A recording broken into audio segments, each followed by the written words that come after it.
Thank you, everyone. Hope you all enjoyed that. So, as you can see, Riley is in a wonderful place every day, where he is loved and cared for. St. Joseph's is one of the many assets that contributes to not only Riley's life, but to ours as well. It was at St. Joseph's where he learned how to be challenged to his highest potential. Nobody gave up on him despite his grim diagnosis. Everyone had every reason to give up, and they still said, no, we're going to see what he can do while he's here. Let's give him the best quality of life he can have by seeing what he's capable of. Almost everything you saw in this feature, Riley was never supposed to do. And that includes eating, playing, walking, battling, and even moving. Now, this is not to say life has come easy. When I was 8 months pregnant with little to no issues, we were told pretty much out of the blue at our last routine visit that Riley would be born dead, straight up. What I thought was a routine ultrasound turned out to be the start of our journey to our new normal. The very next day, we visited a high-risk OB who told us that diagnosis was completely wrong and that our baby had a form of hydrocephalus. Riley was born on July 24th, 2014, and his very first surgery was at 4 days old. He was in the NICU for 26 days at Children's Hospital of Philadelphia, and 4 days before being discharged, we were told that he did in fact have L1-CAM syndrome, the root cause of the severe hydrocephalus. It was the talk no parent should ever have to go through, and it was one of the worst moments of our lives. Riley has had 4 major surgeries total, 2 on his brain and 2 in his stomach area. He has a G-tube and hearing aids, as well as multiple diagnoses that commonly go along with L1-CAM syndrome. He has cortical visual impairment, bilateral hearing loss, hypertonic diplegic cerebral palsy, and as they call poor weight gain in children, failure to thrive. I would be lying if I told you there weren't multiple tears, anger, guilt, frustration, and even despair when things were really bad. They say what you don't know won't hurt you, but I find the opposite of that to be true. I think not knowing if you were going to bury your child sooner rather than later is probably one of the worst things you could feel as a parent. Upon our arrival home from the hospital after Riley was born, one of the first things we were asked is if we had a funeral home picked out for him yet. And I sincerely hope none of you have or ever have had to go through such a question with a newborn baby. In addition to St. Joseph's, Riley has additional services who help him as well, such as Hospice of the Sacred Heart and their health program. This is a program for those young and old who essentially graduate from hospice and are still followed by social workers to ensure that all is going well. Riley graduated from hospice shortly before his first birthday, and we've been with Pat ever since. It's always fun when they visit, and they enjoy seeing Riley grow and thrive.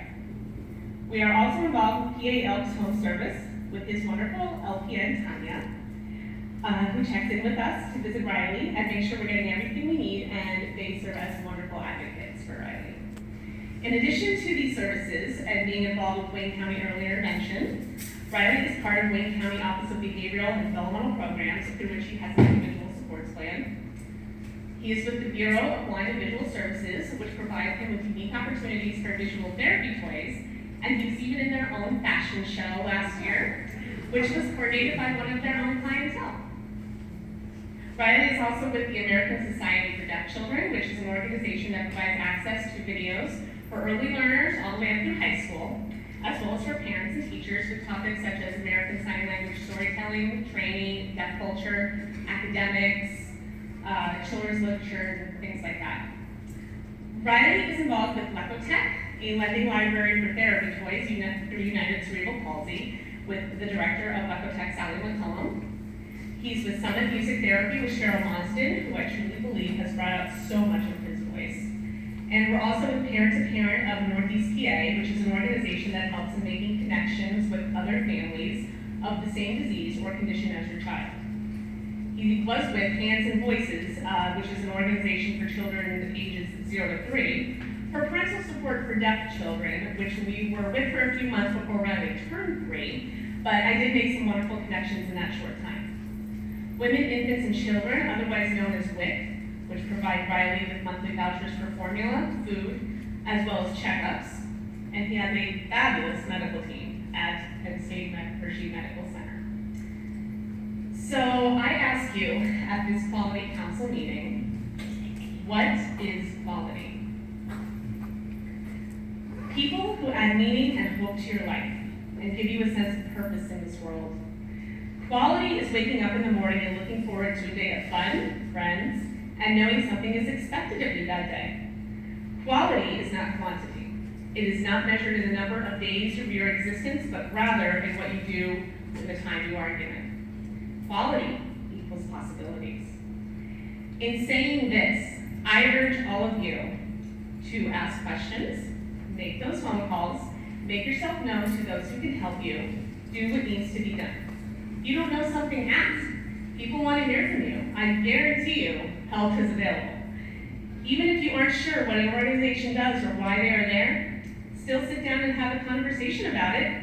You may not even realize how you can benefit from their services, whether it be now or later on. At the very least, it's another connection to have, and more importantly, it's another advocate for your child. Riley's wonderful caseworker, Kelly Hawker, from 0 to 3 early intervention, came right to our door, literally right to our door. Oh my gosh, she has her head down, yes. I said her name. Literally, he did. He came right to our door, and so did these other agencies and organizations that I have mentioned. Early intervention led me down the path that I am on right now with Riley.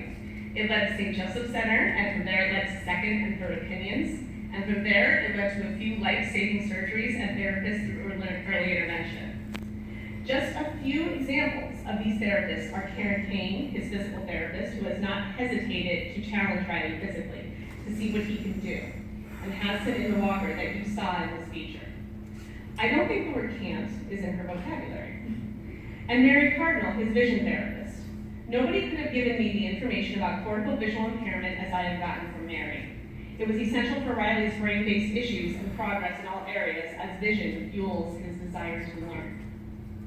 His hearing therapist, Marianne Steptoe, who diligently met us at all of our audiologist appointments in Hershey, and provided so much information and knowledge about Riley's hearing that we would never have known otherwise. Now that Riley is in 3 to 5 early intervention, he has gained speech therapy with Matt and Vivo from St. Joseph's, who is helping Riley to understand the concept of making choices and bringing out more of his voice and eating skills. And most recently, Riley has learned how to put food in his mouth and eat. This may seem like microscopic accomplishments, but to us, these accomplishments are everything. I continuously look forward to seeing what else is brought to the table for him. All of these people truly care about Riley's well-being and believe in his potential, and have contributed in their own ways in giving him something I certainly never expected, a true life for him. As most of you know, I am an employment specialist with Community Vocational Services, and I work for Kim Emmett, who is more than my boss, but my true friend and mentor, who I have shared a huge part of Riley's journey with. She is one of Riley's biggest supporters, and who was the first one to tell me that Riley always comes first. Since having Riley, I have now seen both sides of a large spectrum of help that is available right in this area, starting from early intervention and up through adulthood. There are programs that our agency is tirelessly developing through working with our local schools such as Homesdale, Walpolpack, and Western Wayne to provide more opportunities for students with disabilities and help them thrive to their highest potential. Things such as this give me hope for Riley's future from an educational perspective, and it should for your children as well. I have even had support through a Facebook group dedicated to boys like Riley, and I'm happy to say I have discovered another L1 CAM family right in Wayne County. Jean Unger and her 2 boys, Anthony, who is 21, and Andrew, who is 12. Jean's dedication as a mother is so inspiring, and they're a family who have surely given me hope into a future for Riley. As rare as the syndrome is, you cannot imagine my excitement when I not only found this group, but another mom right in Wayne County, who probably knows better than anyone what we have gone through. Sometimes it is a hard process to understand.